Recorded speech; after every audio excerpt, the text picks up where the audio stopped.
Hello, good evening, everyone. YouTube babies, welcome to the live session of paper one. Actually, the TNSET exam is coming now. Recently, we are going to attempt the TNSET exam, so we'll have a revision regarding the TNSET exam. So we'll continue. We'll have the questions regarding the teaching aptitude mode today. So welcome everyone. So those who are attending TNSET and also the NET exams, all the other state level eligibility exams, you can be part of these live sessions. Everyone, welcome.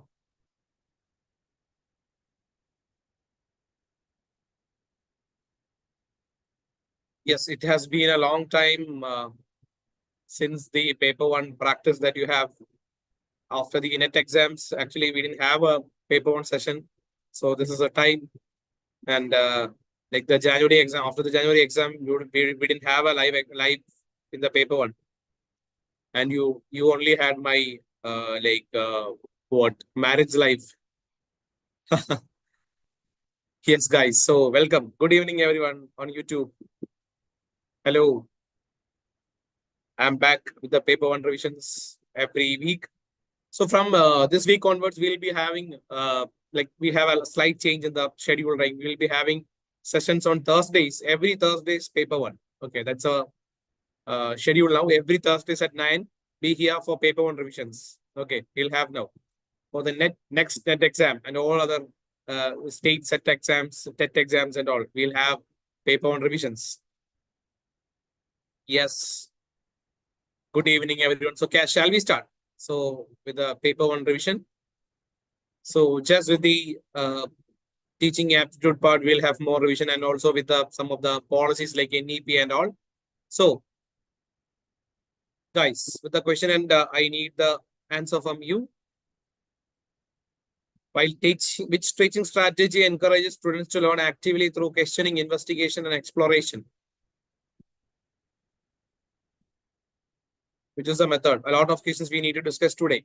So, first, read the question and then answers. So I'm looking into the chat now.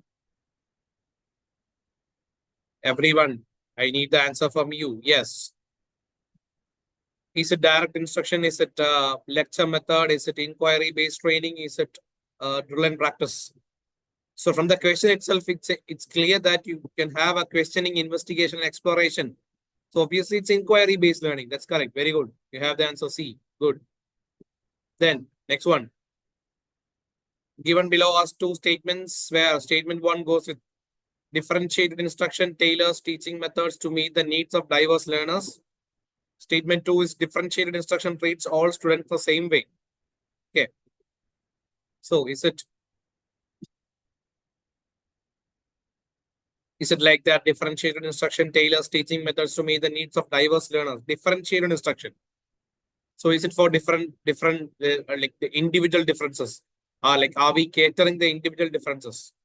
And coming to next one, an entirely different statement or entirely opposite statements regarding with statement 1. Statement 2 states that differentiated instruction treats all students the same way. So both are different in terms of like what you understand. So obviously, like one is true and other is false, you can. So which one is true and which one is false that you should? Yes, I have given the clue. We are telling most of them with the answer A, C, both statements are true. Some A, some C's are there. Okay, guys. So we'll go with one is true and two is false. Obviously, differentiated instruction, it doesn't treat students, all the students same way? No, obviously not. Because it does not treat the students in or all students in the same way. It is like it should meet the needs of the differential learning or diverse learners. Okay, individual differences should be catered. Yes, guys. The student-centered approach, a teacher maximizes use of extrinsic rewards, encourages students to take increased responsibility, uses appropriate teaching learning materials for effective teaching. Teacher tries to relate present with the past. Student-centered approach. Okay. Student-centered approach. So what do you have about student-centered approach? Yes, guys. I need answers from you. Come on. Student-centered approach. What do you mean by student-centered approach? Is it uses of extrinsic rewards? B. Yes. B is the correct answer. Encourages students to take increased responsibility. That's the correct answer. Because in student-centered approach, students are taking more responsible, where they will be having their own pace, their own interest in learning. So obviously, they will be more responsible with that, right? So that's a correct one. Good. Fourth one. What is the primary purpose of classroom assessment? To assign grades to students, to provide feedback for instructional improvement, to motivate students to study, to rank students based on their performance. Yes. Classroom assessment. Assign grades, so like primary purpose. Like assign grades, all those things will be correct when you think, but what is the primary purpose of assessment regarding or classroom assessment? Not any big exams, or like we didn't tell that there are like term exams and all, but just classroom assessments. So what are they meant for? Yes, I've got answers from the YouTube guys, like they are telling it's to provide feedback and all. B, obviously they to provide feedback for instructional improvement. Correct. Very great. To assign grades, to motivate students, to rank students, like assigning and ranking and motivating all this comes under the secondary purpose. The primary purpose is feedback. Okay, just to give the feedback. Now, the next question. Given below are two statements. Constructivism emphasizes active learning. In constructivist teaching, the teacher serves as the primary source of knowledge. So which do you think that the statement with one is true, two is false? Is it one is false, two is true, or both statements true, both statements false? Yes. You know the trend of questions now regarding with the net exam, with the TNSET exam and all. So you can have an idea regarding, you should have an idea regarding the statement level questions. It is common now in all those net exams and all those state exams also. So we can expect. So are you telling A as the correct answer? One is true and two is false. Like as constructors, do you think that teacher is the primary source of knowledge? Are they constructing? They are constructing knowledge, right? Obviously, the second statements do not follow because constructivism means it is active learning, obviously. So there, it does not, the teacher does not serve as the primary source. It's not every time the teacher is not the primary source there in the constructivist learning or constructivist form of learning. Clear? So it is statement one is true and two is false. Great. Given below are two statements again. With the statement one, scaffolding involves providing support and guidance to help students learn tasks independently. Scaffolding encourages students to rely only on the teacher for assistance. So obviously these two statements are like opposite or contrary to each other. So which one you will go with?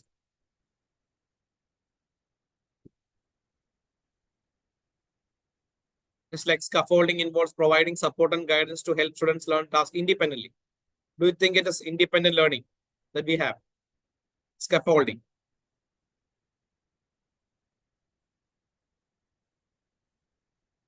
Or is it for assistance? Like with the assistance, are you relying? Relies only for the teacher for assistance. Do you feel that it is contradictory, or like how do you feel it? Yes, it is one is true and two is false. Okay. Like not for teacher, like not for like relies only not on teacher. Clear. Like it is to learn task independently, like just a support only from the teacher. That's what you mean by scaffolding. A teacher may provide traceable worksheets to students learning how to write the alphabet. This is an example of equilibrium, assimilation, zone of proximal development, independent learning. So just we talked about scaffolding, like just a teacher is providing a support and then students are like learning their skills by their own learning. That's independent. Independently, they are having a learning there. But this is an example of what? This have a specific name, not independent learning. It's not obviously independent learning, but they have a support from the teacher also. So what is that? Yeah, everyone is saying the correct answer only. You have the correct answer, guys. Good. Zone of proximal development. In this, they are not only independently, they are not learning, but we are providing a support, like teacher is providing a support. That means like in the zone of proximal development, the scaffolding is there. Okay. The teacher is providing a support. So with that, the students are learning. Clear. Next one. The spectrum of teaching method. Each of the following will be called dialogic. Dialogic will be like both of the teacher and student are interacting. Maybe like you will tell this dialogue, yes, maybe student centered, not student centered. Both teacher and student are active there. Okay. So both teacher, maybe a mixed strategy approach that you can have. Both the student and the teacher are active. So which of them are? Is it a demonstration method? Is it problem solving? Chalk and talk. Chalk and talk, like what do you mean by chalk and talk? It's definitely like it is relates with the lecture method. That is chalk and talk. Just writing and talking. That's it. Just like what you have like maybe a lecture method. You can relate with the lecture method. So maybe lecture method won't be dialogic. So only the teacher is active there. Team teaching. Team teaching means yeah, like the a team of teachers is being like in the interaction. A team of teachers are teaching the class. That is team teaching. It's not like you are divided into teams and their teacher is teaching you. No, a team of teachers is teaching. Like for example, a session will be divided into 2 hours, like maybe or 30 minutes of 2 hours, like maybe like 4 sessions. So first 30 minutes one teacher, next 30 minutes another one, like that. That is what you call as team teaching. So is it 4? BEF. Yeah, obviously it is correct. Problem solving, it's correct. Problem solving method. Yeah, problem solving goes with the answer. That's correct. And then team teaching, it's not there. Interactive presentation. Interactive means obviously both of them will be there. Demonstration won't be there because why? Demonstration, only the teacher is active, demonstrating. That the child or the students are just observing it. Chalk and talk, I told you, it's lecture method. Team teach also, it is a only the teacher centered method. Tutorial means a special like what mean special care or like a remedial class, maybe like a individual attention is given in tutorial. So obviously there will be dialogic one. So that is the answer. So BEF follows. The answer is BEF. Great. So next one. Two statements again. Metacognition refers to understanding one's own cognitive processes and strategies. Metacognition emphasizes the rote memorization of facts. Is it? So again, like you're having two statements. So you should check whether they have any relation, or like if they are contrary, one will be true and one will be false.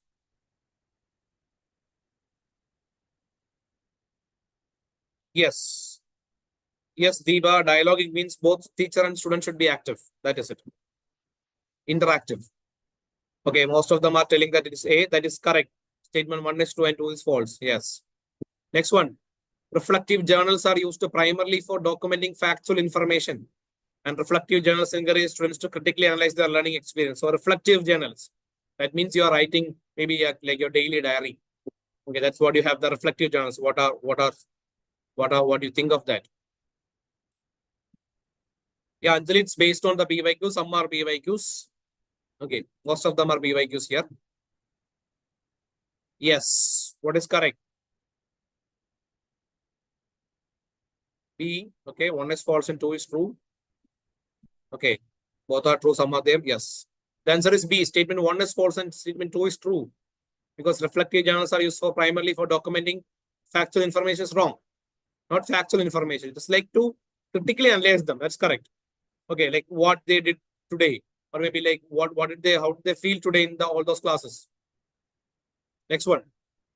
Its satellites is used in Swayam Prabha. Yeah, Swayam Prabha is an important topic where like these NTA people and all those set exam people, like state set exam people, like this area, Swayam Prabha and all.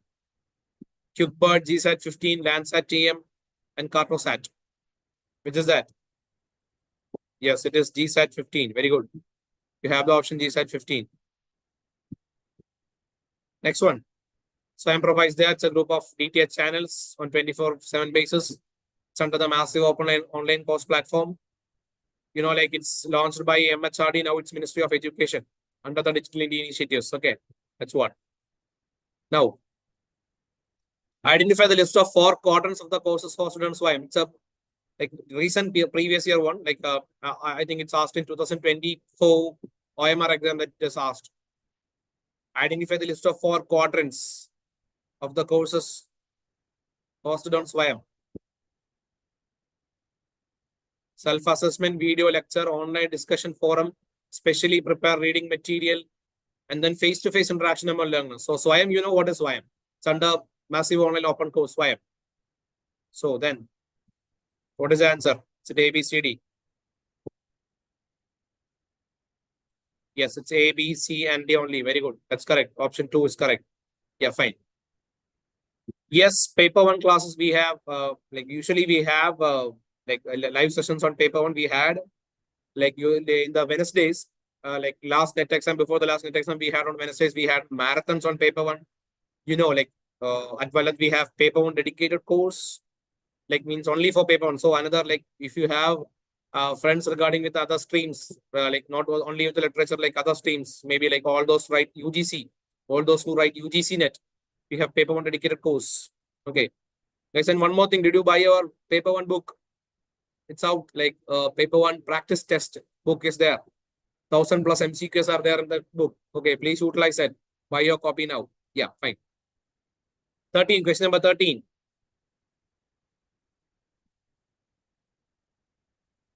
Teaching approaches, behaviorism, constructivism, humanism, and cognitivism is there. So what are the descriptions? So what do you mean by behaviorism? So you can, like, when the master following questions come, you can associate with one of the, like, most, like, what you can rate with the most correct one. Like, what is, like, you are more familiar with. So if you know behaviorism, go with the behaviorism. And then cognitivism, constructivism. So check with the most familiar 2 options. A or C, or A or B, or B or D, anything. So then associate with the maths. Then go with the answer option. That would be great. So it's a B2, yeah, that you have B2. So only option with it's B4. Yeah, behaviorism. Yes, exactly. So A2, B4, C3, and D1, it's the answer. Which of the following strategies of teaching are learner-centered? Learner-centered. Cybernetics, lecture with audio-visual aids, question-answer session, practical task-based project, group discussion. Okay, learner-centered. Cybernetics means learning with the help of technology. Okay, like cybernetics. Lecture with audio-visual aids, question-answer session, practical task-based project, group discussion. So what do you think? Is it D and D, A and B, C and D, A and D? C and D, question answer session. Okay, B, C, D, there is no option like B, C, D, I think. Okay, we can go with only 2 options there. Yeah, answers A and D, because cybernetics, obviously, when you learn with the help of technology or learning, you are learning on your pace. And first thing you want to remember on learner-centered is learner-centered should be according to the interest and pace of the learner. So cybernetics, if you are using cybernetics, obviously, with your interest and with your pace only you will learn, like with the help of technology, like when you Google something. So your interested topics only you will Google and study. Lecture with audio is any lecture method, it is not learner-centered. Question answer session also, it is not learner-centered because both teacher and the student are active there. And it is not by the interest of the learner, the question is asked. No. Practical task-based project, yeah, obviously practical task-based project is a learner-centered one because like the students are only doing it. Group discussion is also not learner-centered because it's a mixed strategy. It's not learner-centered where like think that every learner may not be having interest in having like discussing in the groups or maybe not discussing in like that topic may not be of the interest of the learner. So every time you discuss, every time you have learner-centered is the according to the interest and pace of the learner. Group discussion is not of a learner-centered method. It is a mixed approach. There you have like maybe like it's partly teacher and learner. Like both the students and learner are active. Clear. A teacher is a supervisor and gives the topic. So that topic may not be familiar with every student in the group. So you should analyze, like we should get an idea with, we should relate with every student. Then only it will be a learner-centered. Clear. The answer is A and B. Next question. Identify the correct sequence of the cycle of self-regulated learning. Okay, self-regulated learning. So these type of, I think, a recent question was asked regarding the interest regarding a subject of a learner, like so the triggering of the subject or what, like the competency and all. Recent question with 2025 January we had. So this was a question also, like this was a question in 2024. So self-regulated learning, what is the correct sequence? Enacting tactics, devising plans, setting goals, regulating learning, analyzing the task. Okay. What is the correct sequence that you think of with the self-regulated learning?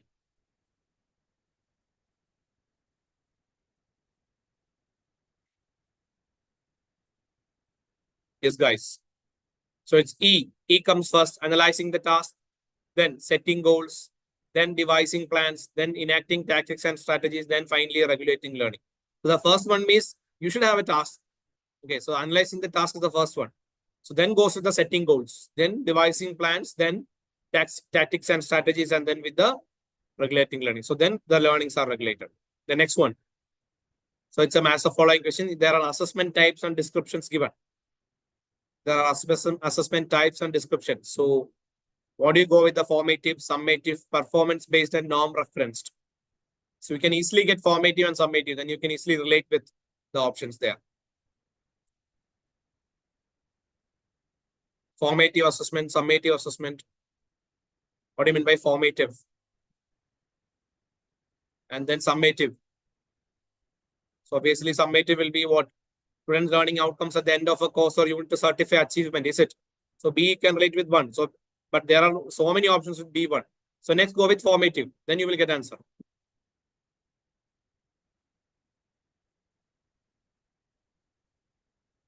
Yes. What is answers, guys?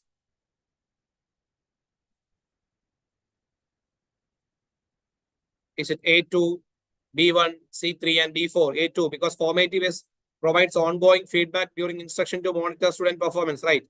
Am I right? Yes. Next one. Dash refers to understanding and regulating one's own learning process. Is it metacognition, behaviorism, constructivism, or pedagogy? Very simple. You can give the answer. Yes, guys, you two babies. Answers. Dash refers to understanding and regulating one's own learning processes. What is that? Is it metacognition, behaviorism, constructivism, or pedagogy? Yes. What is the answers? Sorry, what is the answer? Metacognition, is it metacognition, behaviorism, constructivism, or pedagogy? Pedagogy refers to a term where like you have a subject knowledge. Okay. So if you understand like and regulate your own learning process, what do you mean by that? Yes. Metacognition, very correct. That's it. Option A will be the correct answer. Super. Then next one. Suppose you're the academic head of your institution. Very good. And you generally manage the subject combinations of the senior secondary students as per NEP 2020. Which of the following subject combination a student can avail in senior secondary? One must opt for all the science subject. One must opt for all the commerce subjects. One may have the freedom to opt for any subject combination. One must opt for all the art subjects. What is that actually? So is it like you should know that NEP policies and all, like which all, so you are the head of the institution now. Okay. So which all combinations a student can opt? What is the answer for that? Very easy one. Yes, you have the answer. That's option C. One may have the freedom to opt. So in NEP, every like you can combine subjects, science or commerce, science or arts, commerce or arts, commerce or science, anything you can combine with. So that's it. According to NEP 2020, the medium of instruction up to class 5 in school should be any foreign language, mother tongue and regional language, English or national language, anything. Which is that? Any foreign language, mother tongue or regional language, English, medium of instruction. So NEP 2020 is very important that you should study the policies in detail. You can have the questions now. Is it English? No. Is it mother tongue and regional language? According to NEP, it is mother tongue and regional language is the correct answer. Yes, correct. Very good. Very good. You have the options B coming. Yes. Next question. Which of the following statements is incorrect regarding NEP 2020? Incorrect. Incorrect. Gross enrollment ratio in higher education to be raised by 30% by 2035. Academic bank of credit is to be established to facilitate the transfer of credit. National Research Foundation will be created as an apex body to foster research. NEP 2020 emphasized setting up a gender inclusion fund. NEP is very important. Yeah, correct. NEP is very important. So which is the incorrect statement here? So you should have an idea of GER and gross enrollment ratio. So which is the gross enrollment ratio that should achieve by NEP in 2035? Yeah, wrong one. The wrong one is the first one, A, because it should be raised by 50% as the, it should be raised by the 50% actually, not by 30%. Okay, it's 50%. Gross enrollment is already near to 28 or 30% now in NEP. Sorry, now in gross enrollment ratio in India regarding with higher education. But it should be raised to 50%. That was a suggestion made in NEP 2020. Okay, that is a wrong one. Now, according to NEP 2020, the primary activities of the NRF will be, so that means National Research Framework. Fund competitive peer-reviewed grant proposals, open new institutions of research and innovations, act as a liaison between researchers and relevant branches of government, include research in the curriculum at the school level, which is that.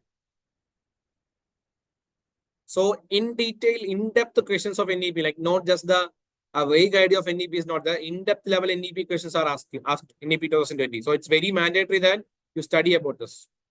Okay. So like it's not like who's the chairman, what is NEP 2020 or like what is the structure pattern suggested 5 plus 3 plus 3 plus 4, anything like that. No, it's like it's over. Now in-depth questions are asked. Academic bank of credit regarding with NRF, all those things. Are you saying it as B? Yeah, the correct answer is B because fund competitive peer reviewed and act as a liaison between researchers, not with the open new institutions. No, it is not there. And also not in the curriculum at school level. As per NEP 2020, responsibility to develop an adult educator framework has been given to which of the following organizations? Adult Education Educator Framework. Is it MHRD, NCTE, NIEPA, and NCRT? Which are the following options, guys? Is it A, B, C, D, or D? Any guesses? It's actually NCRT, National Council of Educational Research and Training. Okay, that is. In which of the following question type does student can utilize his creativity and higher level of cognition? Multiple choice, true or false, matching, essays. Which of the following question type does student can utilize his creativity and higher level of cognition? Is it multiple choice? Is it true or false? Is it matching or essays or match the following or essays? Which is that? Obviously, what is that? Creativity, not multiple choice only. Like options are there. True or false? No. Matching level? No. So obviously essays. Yeah, correct. Very good. That's superb. You're getting the correct answers. The presence of which of the following points poses a challenge for the higher education system as per NEP 2020? Again an NEP 2020 question. Large affiliating universities, ineffective regulatory system, limited teacher and institutional autonomy, emphasis on research, efficient merit-based career management and progression on faculty members. So, which is the point that has been suggested in NEP as a challenge in the higher education system?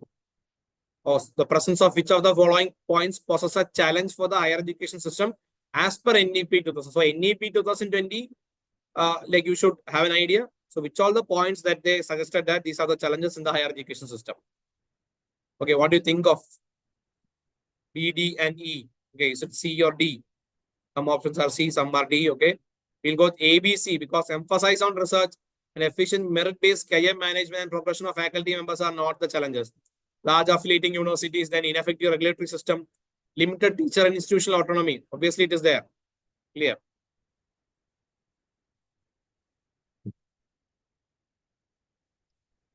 Factors of learning, physiological factors, psychological factors. So what is that?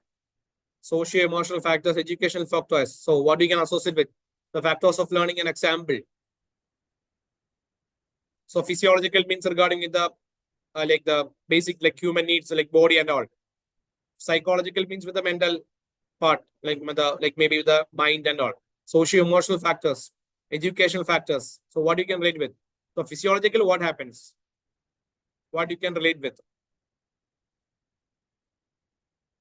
Yes, what is the answer, guys? Some A, some B. Yeah, we will get the option B because A2, because physiological is with malnutrition. B4, intelligence. Then socio-emotional, you can have it reward and punishment. Educational factors means inadequate knowledge.